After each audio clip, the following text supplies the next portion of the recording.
Mirëmëngjesi të nderuar teleshikues të Drita Televizionit, jemi së bashku në emisionin What Happened Today. Çfarë ka ndodhur sot? Data sot shënon 8 shkurt dhe ne kemi përgatitur disa informacione në lidhje me ngjarjet më të rëndësishme që kanë ndodhur në këtë datë, ku ju ftoj që të ndiqni.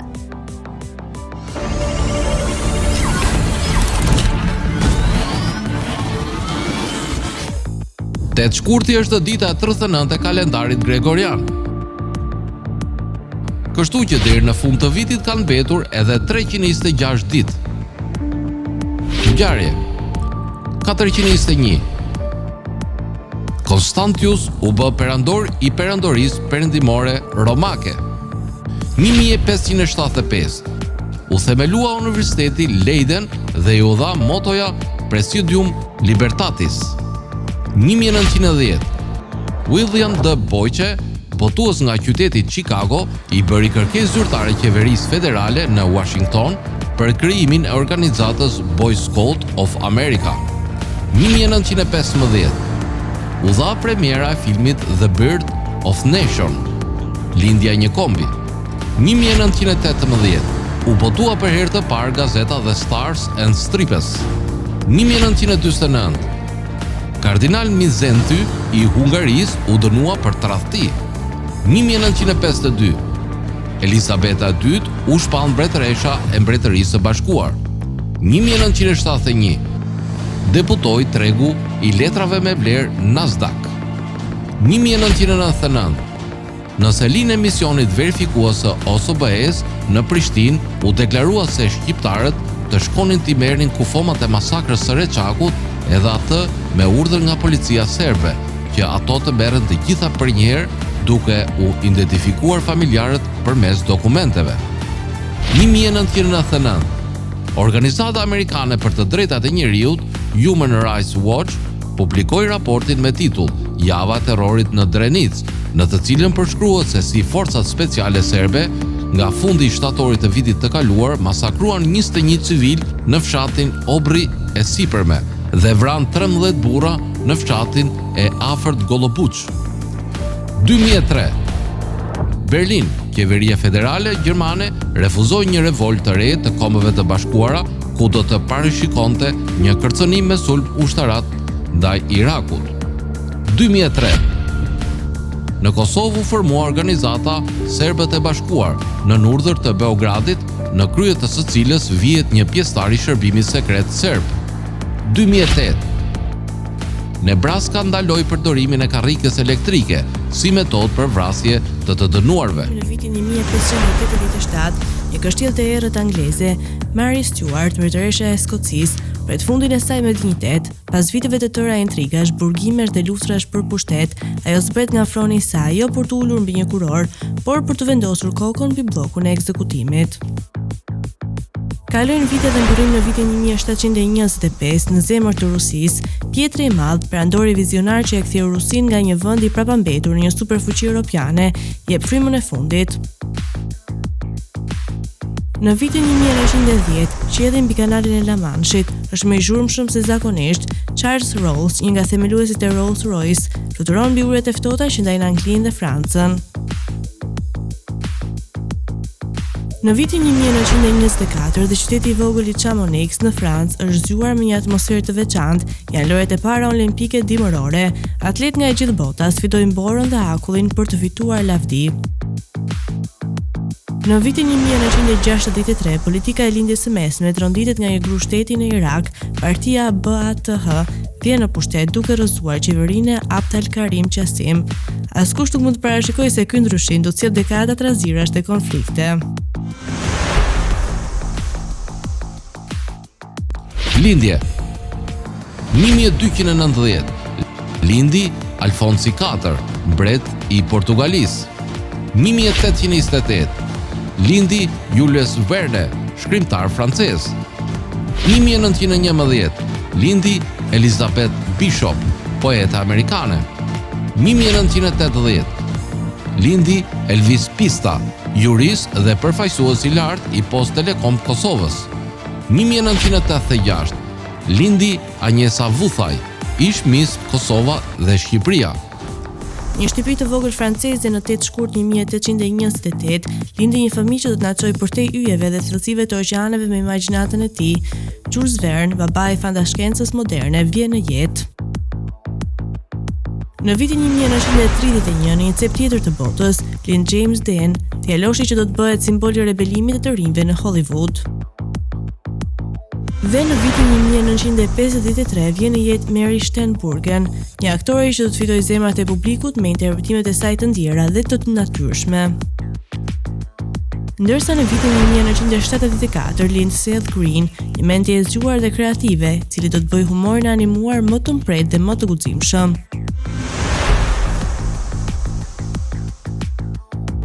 Vdekje 1955 vdik Barry Den në Cholam, Kalifornia, ishte aktor amerikan i filmit dhe teatrit. 1587 vdik Marie Parr Stuart, mbretëresh e Skocisë. 1696 vdik Ivani Pest, perandor rus. Maria Stuart humbi jetën në këtë ditë, ashtu si dhe Pietri i Madh, dy figura të mëdha të historisë europiane në vitin 1921. Bota humbet gjithashtu Peter Kropotkin, filozofin anarkist që ndërronte për një shoqëri pa shtypje dhe paqësore. Në vitin 1990, Rock and Roll fajton Del Shannon, muzikantin e talentuar që i dha botës hitin e paharrueshëm Runaway. Ndërsa në vitin 2007, bota e spektaklit rënditet nga lajmi i vdekjes së Anna Nicole Smith, një yll që jetoi një jetë të mbushur me bujë dhe tragjedi.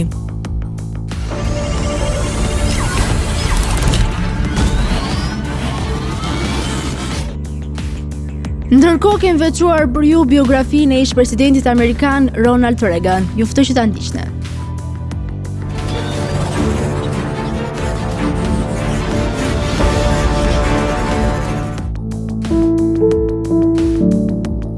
Ronald Reagan ishte një politikan, antar i Partisë Republikane, komentator dhe aktor amerikan, i cili shërbeu si president i 40 i Shteteve të Bashkuara nga 1981 deri në 1989. Para presidencës së tij, ai shërbeu si guvernator i 33 i Kalifornisë 1967-1975, pas një karriere si aktor dhe drejtues i sindikatës në Hollywood. Reagan u lind me 6 shkurt të vitit 1911 në Tampico, Illinois dhe vdiq më 5 qershor 2004 në Bel Air të Los Angelesit në Kaliforni. Ronald Reagan, me modelin hollandez të flokëve, vllai i tij më i madh Neil dhe prindërit e tyre Jack and Nelle Reagan, fotografi rreth viteve 1916-17. Ronald Reagan u lind në një apartament në katin e dytë të një ndërtese tregtare në Tampico, Illinois me 6 shkurt 1911, i biri Nellie Clyde Wilson dhe John Edward Jack Reagan. Babai i Reaganit ishte një shitës dhe një tregimtar, nipi i emigrantëve katolik irlandez nga County Tipperary, ndërsa nëna e tij ishte me prejardhje gjysmë skoceze dhe gjysmë angleze.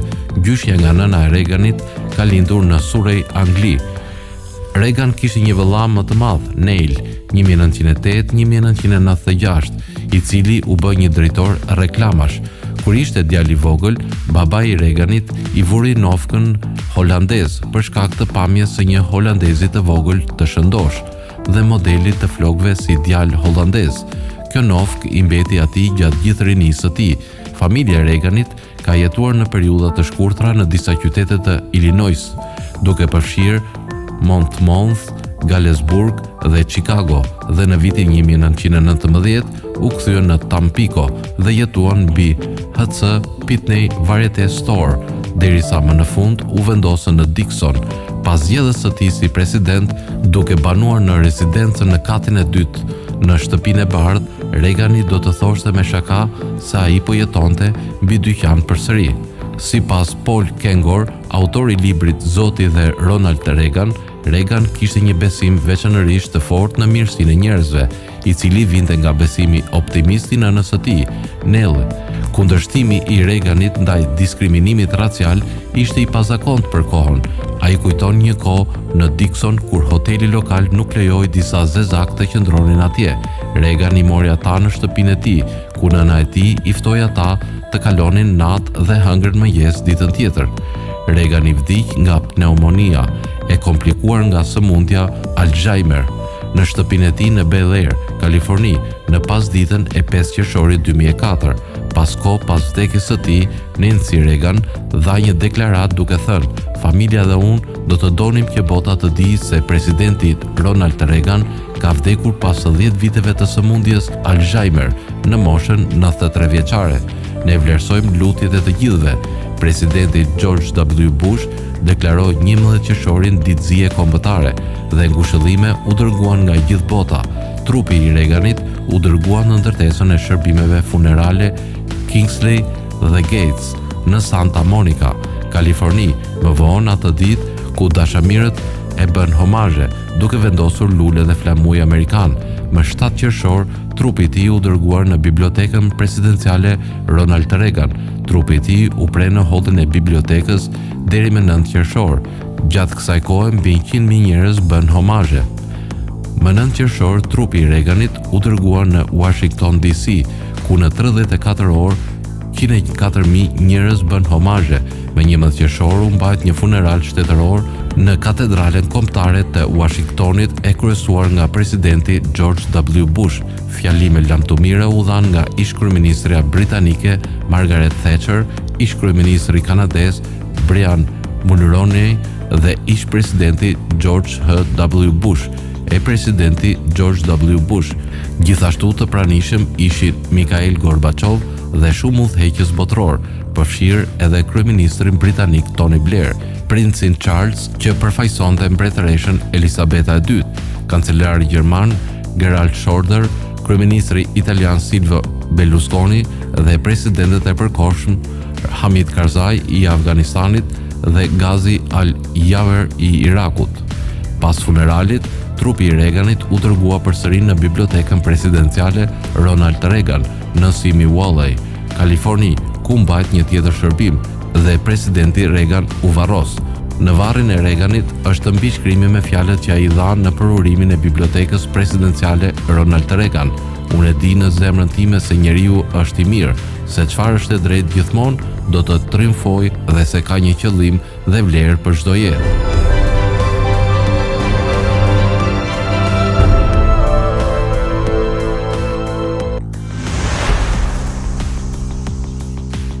Për biografinë e datës së sotme kemi zgjedhur të flasim për një yll që shkëlqeu fort, por që u doj shpejt. Anna Nicole Smith ishte një mëngjes i nxehtë 28 nëntorit 1967, kur në një qytet të vogël të Teksasit lindi një vajzë me emrin Vicky Lynn Hogan. Askush nuk mund të parashikonte atëherë se kjo vajzë do të bëhej një nga figurat më të bujshme të kulturës pop amerikane, një ikonë e bukurisë, famës dhe tragjedisë. Fëmijëria e Vikit nuk ishte e lehtë, ajo u rrit në një familje modeste, pa shumë mundësi, por me ëndra të mëdha. Që e vogël, ajo ndëronte një jetë të mbushur me shkëlqim, larg monotonisë së qytetit të saj të vogël. Në adoleshencë, ajo praktisi shkollën dhe u martua në moshën 17 vjeçare me Billy Smith, duke marrë mbiemrin që më vonë do ta bënte të famshme, Smith. Martesa nuk zgjati dhe e lënë vetme me djalin e saj të vogël, Daniel. Ajo përpoq të mbijetonte duke punuar në një restorant si kamariere. Por as të koha, askush nuk e dinte se pas asaj uniformës së thjesht, shihej një gruaj që së shpejti do të pushtonte botën me bukurinë dhe karizmën e saj. Jeta e saj ndryshoi kur filloi të punonte si stripiste në një klub nate. Pikërisht aty, bukuria e saj magjepsëse të tërhoqi vëmendjen në fotografie të Playboyt, i cili e sugjeroi për një audicion. Kur dërgoi fotot e saj, redaktorët e revistës nuk mund ta injoronin atë. Ajo kishte një imazh që u kujtonte Marilyn Monroe, dhe kjo ishte një arsye e fortë për ta bërë yllin e rradhës së revistës. Në vitin 1992, ajo u shfaq për herë të parë në faqet e Playboy, dhe vetëm një vit më vonë, në vitin 1993, ajo u shpall Playmate of the Year. Ishte momenti i saj, industria e modës dhe showbizit e pranoi menjëherë. Ajo bëi imazhe markave të mëdha si Guess, duke manitur botën me format e saj perfekte dhe sharmin e pabesueshëm. Por nuk ishte vetëm bukuria e saj ajo që tërhoqi vëmendjen e mediave, ishte edhe jeta e saj personale. Në vitin 1994, ajo martua me J. Howard Marshall, një miliarder 89 vjeçar i industrisë së naftës. Kjo martesë shkaktoi skandal të madh dhe spekulime të pafundme. A ishte dashuria apo thjesht një martesë për para? Anna Nicole këmbgulte se dashuronte burrin e saj të moshuar dhe se ai e trajtonte si një mbretëresh, por kur ai ndorroi jetë në vitin 1995, nisi një betejë gjatë ligjore për trashëgiminë e tij. Procesi gjyqësor u kthye në një sak publike duke mbajtur emrin e saj vazhdimisht në qendër të vëmendjes. Ndërkohë Anna Nicole tentoi të kalonte nga modelingu në botën e kinemas dhe televizionit. Ai lueti në filma si Naked Gun dhe Final Insult, por rolet e saj shpesh u kritikuan për mungesën e talentit të saj aktrues. Megjithatë, ajo nuk u ndal. Në vitin 2002, ajo lancoi The Anna Nicole Show, një reality show që e bëri atë një yll të televizionit. Por suksesi kishte edhe anën e tij të errët. Lufta e saj me peshën, varësia nga ilaçet dhe depresioni po e konsumonin. Në publik ajo buzëqeshte dhe bënte humor, por pas kamera fshihej një grua që vuante. Në vitin 2006, bota e saj u shem krejtësisht. Vetëm pak ditë pasi solli në jetë vajzën e saj, djali i saj dashur Daniel ndoroi papritmas nga një bidoz në spitalin ku ajo ishte shtruar. Zemra e saj u thye. Anna Nicole nuk mund ta përballonte këtë humbje. Trishtimi dhe depresioni e kapluan dhe varësia e saj nga ilaçet u thellua dhe më shumë. Vetëm disa muaj më vonë, më 8 shkurt 2007, ajo gjet pandjenja në një lloj hoteli në Florida. U shpalli vdekur në moshën 39 vjeçare si pasojë një mbidoze aksidentale nga ilaçet e dhimbjes dhe qetësuesit që kishte marrë.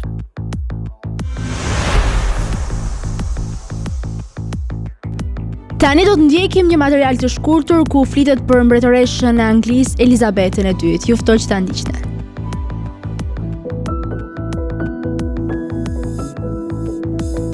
Elisabeta e II, 21 prill 1926, 8 shtator 2022. Ishte mbretëresha e Mbretërisë së Bashkuar dhe mbretërive të tjera të Commonwealthit nga 6 shkurt 1952 deri në vdekjen e saj në 2022. Ajo ishte mbretëresh mbretërore e 32 shteteve sovrane gjatë jetës së saj dhe ishte kryetare gjendjes së 15 mbretërive në kohën e vdekjes së saj. Mbretërimi i saj prej 70 vjetësh e 214 ditësh ishte më i gjati i çdo monarku britanik dhe mbretërimi më i gjatë i verifikuar i çdo monarku femër në histori. Elisabeta lindi në Mayfair, Londër, si fëmija i pari i dukës dhe dukeshës së Yorkut, më vonë mbreti George VI, dhe mbretëreshës Elizabeth, nëna mbretëresh. Babai i saj u ngjit në fron në 1936 pas adiktimit të vëllait të tij, Eduardi VIII, duke e bërë princeshën 10 vjeçare Elizabeth trashëgimtare të supozuar. Ajo u shkollua privatisht në shtëpi dhe filloi të merrte detyra publike gjatë luftës së dytë botërore, duke shërbyer në shërbimin territorial ndihmës. Në nëntor 1947, ajo martua me Philip Mountbatten, një ish princ i Greqisë dhe Danimarkës, dhe martesa e tyre zgjati 73 vjet, derisa vdekja e tij në vitin 2021. Ata kishin 4 fëmijë: Charles, Anne, Andrej dhe Edward. Kur babai i saj vdiq në 1952, Elizabeth, atëherë 25 vjeç, u bë mbretëreshe 7 vendeve të pavarura të Commonwealthit, Mbretërisë së Bashkuar, Kanadas, Australisë, Zelandës së Re, Afrikës së Jugut, Pakistanit dhe Ceylonit, sot njihet si Sri Lanka. Si ai dhe kreu i Commonwealthit, Elizabeth mbretëroi si një monarke kushtetuese përmes ndryshimeve të mëdha politike, si problemet në Irlandën e Veriut, transferimi në Mbretërinë e Bashkuar, dekolonializmi i Afrikës dhe pranimi i Mbretërisë së Bashkuar në komunitetet europiane dhe tërheqja nga Bashkimi Evropian. Numri i mbretërive të saj ndryshonte me kalimin e kohës, kur territoret fituan pavarësinë dhe disa mbretëri u bën republika. Si mbretëresh, Elisabeta shërbeu nga më shumë se 170 kryeministra në të gjithë mbretërinë e saj. Vizitat dhe takimet e saj të shumta historike përfshinin vizita shtetërore në Kinë në 1986, në Rusi në 1994 dhe në Republikën e Irlandës në 2011 dhe takime me 5 papë. Ngjarjet e rëndësishme përfshinin kurorëzimin e Elizabeth në 1953 dhe festimet e jubileut të saj argjend, art, diamant dhe platinium në 1997, 2002, 2012 dhe 2022. Edhe pse ajo u shpall her pas here me ndjenja republikane dhe kritikat mediakre ndaj familjes së saj, veçanërisht pas prishjes së martesave të fëmijëve të saj, Annus Hollibis në 1992 dhe vdekjes në 1997 të ish nusës së saj Diana. Mbështetje për monarkinë e Shteteve të Bashkuara, mbretëria mbeti vazhdimisht e lartë gjatë gjithë jetës së saj, ashtu si dhe populariteti i saj personal. Elizabeth vdiq në Kalan, Balmoral, në shtator 2022, në moshën 96 vjeçare dhe u pasua nga djali i saj i madh, Charles III. Funerali i saj shtetëror ishte i pari që u mbajt në Mbretërinë e Bashkuar që nga ai i Winston Churchill në 1965.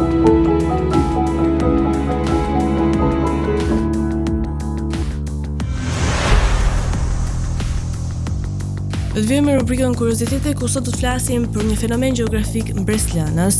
Luginat e dritës janë një fenomen natyror që lidhen me një efekt të jashtëzakonshëm të ndriçimit dhe mikrokontinenteve që krijohen ato zona të thella dhe të izoluara gjeografikisht. Ato zakonisht ndodhen kur dielli ndriçon zonat që ndodhen mes maleve, duke krijuar një efekt të fortë ndriçimi që ndryshon mikroklimatën e këtyre luginave. Ky fenomen ndodh kur një lugine e thellë apo një zonë malore është e mbyllur nga malet e larta dhe vetëm një pjesë e vogël e qiellit mund ta shohë diellin. Kur dielli kalon mbi këto male të larta, ndriçon pjesën e brendshme të luginës. Ky ndriçim mund të shkaktojë një rritje të temperaturës, duke e bërë zonën më të ngrohtë se përreth, dhe në disa raste mund të shfaqet një atmosferë e tillë që është shumë e ndryshme nga ato të tjera rreth e rrotull. Për shkak të këtij ndikimi të ngrohjes, luginat shpesh kanë një klimë më të butë dhe më të ngrohtë në krahasim me zonat e tjera të afërta, duke ndihmuar në zhvillimin e florës dhe faunës të veçantë. Kjo mund të krijojë kushte që mund të mbështesin bimësi të rrallë dhe ekosisteme të veçanta që nuk gjenden në vende të tjera. Një nga luginat më të njohura të dritës gjendet në Alpet Zviceriane. Ajo është e njohur për efektin spektakolar që krijon drita e diellit që kalon ndërmjet maleve të larta duke ndriçuar dhe ngrohur këtë luginë të thellë. Në këto lugina, klima e ngrohtë dhe e butë mund të mbështesë bimë të rralla dhe ekosisteme të ndjeshme. Për shembull, shumë lloj bimësh që krijojnë kushte të ngrohta për të mbijetuar mund të rriten vetëm në këto zona të izoluara. Po kështu këto lugine janë shtëpia e disa lloje kafshësh që nuk gjenden diku tjetër, duke i dhënë mundësi këtyre faunave të zhvillohen në kushte që janë shumë të ndryshme, nga ato që janë zakonisht në rajonet më të hapura dhe të ekspozuara.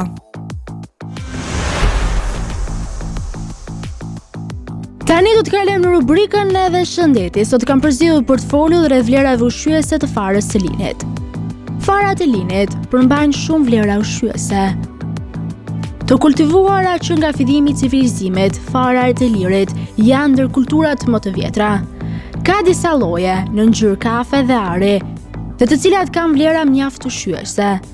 Farat e linit përmbajnë proteina, karbohidrate, fibra, yndyrna, acide yndyrore omega-3, vitamin B1, B6, si dhe kripra minerale, kalcium, hekur, magnez, fosfor dhe potasium. Farat e lirit janë të pasura me omega-3. Nëse jeni një vegetarian ose nuk konsumoni peshk, farat e lirit mund të jenë një burim i mirë i yndyrnave omega-3. Ato janë një burim i pasur i acidit alfa-linoleik, një acid yndyror omega-3 kryesisht me bazë bimore. Mund të zvogëlojë rrezikun e kancerit. Farat e linit përmbajnë një grup ushqyesish të quajtur lignan, të cilat kanë feti të fuqishme antioksiduese. Ato mund të parandalojnë lloje të ndryshme të kancerit. Farat e linit janë pasura me fibra dietike. Ato përmirësojnë kolesterolin. Një përfitim tjetër shëndetësor i farës së linit është aftësia e tyre për të ulur nivelin e kolesterolit.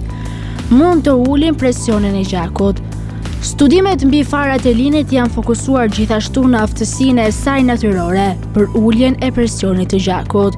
Një studim kanadez gjeti se konsumimi 30 gram fara linin për ditë për 6 muaj ul presionin e gjakut sistolik dhe diastolik. Farat e lirit ulën më tej presionin e gjakut dhe ulën numrin e pacientëve me presion të lartë të pakontrolluar me 17%. Ato përmbajnë proteina me cilësi të lartë. Farat e linit janë një burim i madh i proteinave të bazuara në bimë dhe kanë një interes në rritje për proteinat e këtyre farave dhe përfitimet e tyre shëndetësore. Proteina e farës së linit është e pasur me aminoacidet arginin, acid asparitik dhe acid glutamek. Farat e linit janë një burim i mirë i proteinave bazë bimore dhe mund të jenë një burim alternativ i proteinave për vegetarianët. Farat e linit ndihmojnë në kontrollin e sheqerit në gjak. Diabeti tipi 2 është një problem i madh shëndetësor në mbar botën. Ai karakterizohet nga nivelet të larta të sheqerit në gjak, si pasojë e paftësisë së trupit për të sekretuar insulinën ose rezistencën ndaj tij. Disa studime kanë gjetur se njerëzit me diabet të tipit 2 që kanë shtuar 10 deri në 20 gram pluhur fare line në dietën e tyre të përditshme për të paktën një muaj, kanë pasur reduktime prej 8 deri në 20% në nivelin e sheqerit në gjak. Ky ndikim në uljen e sheqerit në gjak ndodh veçanërisht për shkak të përmbajtjes së fibrave të patërheqshme të linit, të cilat ngadalsojnë lërimin e sheqerit në gjak dhe zvogëlojnë atë. Farat e linit mund të ulin sheqerin në gjak për shkak të përmbajtjes së fibrave të patërheqshme. Ato mund të jenë një shtesë e dobishme në dietën e njerëzve me diabet. Farat e lire gjithashtu ndihmojnë në kontrollin e peshës.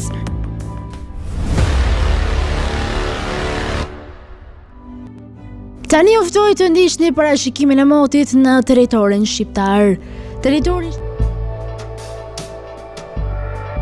Territori shqiptar për datën 8 shkurt 2026 do të jetë në ndikimin e masave ajrore të paqëndrueshme, duke sjellë mot të vrenjtur dhe reshje shiu në pjesën më të madhe të vendit. Paraditja do të karakterizohet nga reshje shiu në shumicën e zonave, ndërsa pasditja vijon me reshje her pas here të dendura kryesisht në zonat qendrore dhe veriore. Në zonat verilindore lokalisht pritet breshër. Temperatura minimale pritet të zbresë deri në 1 gradë Celsius, ndërsa ajo maksimale do të arrijë deri në 15 gradë Celsius në zonat bregdetare. Gjatë ditës nuk priten intervale me diell për shkak të vranësirave të dendura. Era do të fryejë lehtë deri mesatare nga drejtimi jug-perëndimor me shpejtësi 3 deri në 6 metra për sekond. Deti do të ketë dallgëzim mesatar rreth 2 deri në 3 ball. Indeksi ultraviolet për Tiranën më 8 shkurt 2026 pritet të jetë i ulët rreth 2. Sipas të dhënave astronomike, lindja e diellit në Tiranë do të jetë rreth orës 6:38 minuta, ndërsa perëndimi rreth orës 17:12 minuta. Temperaturat minimale dhe maksimale për disa qytete kryesore të Shqipërisë do të jenë si më poshtë. Shkodër, 9 deri në 13 gradë Celsius. Kukës, 6 deri në 10 gradë Celsius. Peshkopi, 2 deri në 7 gradë Celsius. Tiranë, 8 deri në 12 gradë Celsius. Durrës, 11 deri në 15 gradë Celsius. Kavaj, 9 deri në 13 gradë Celsius. Elbasan, 7 deri në 11 gradë Celsius. Berat, 9 deri në 13 gradë Celsius. Korçë, 1 deri në 8 gradë Celsius. Vlorë, 11 deri në 14 gradë Celsius.